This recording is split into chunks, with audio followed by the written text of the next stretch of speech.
1/8 பக்கம் 874 பக்கம். எல்லாரும் எடுத்துப்பாருங்க. எடுத்துட்டீங்களா? யார் எடுத்தியா?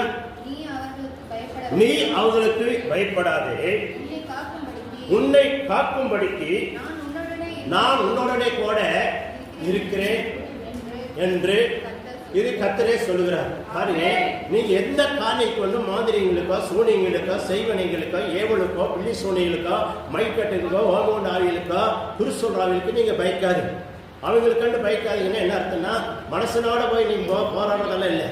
மனசனோட ஆண்டவரே சொல்றாரு, ரத்தத்தோடையும் மாம்சத்தோடையும் நம்மளுக்கு போராட்டம் இல்லை. யாரோட போராட்டம் வந்து பொல்லாத ஆவிகளோட தான் நம்மளுக்கு போராட்டம். அப்படின்னா பொல்லாத கிரியில் தான் நம்ம என்ன பண்ணுங்க, ஏதோ ஒரு மனசன் மூலியம் பூந்து நம்மளை என்ன பண்ணுது தாக்க பார்ப்பான். அப்படி தாக்குறாங்கன்னா அந்த பொல்லாத ஆவிகள் தான் மாந்திரிகள் சோனிகள் செய்வனைகள் ஏவல்கள் பிளி சூனிகள் ஓமண்டாவி கிரிகள் இப்படி விகர கிரிகள் இப்படி என்ன பண்ண நம்மளே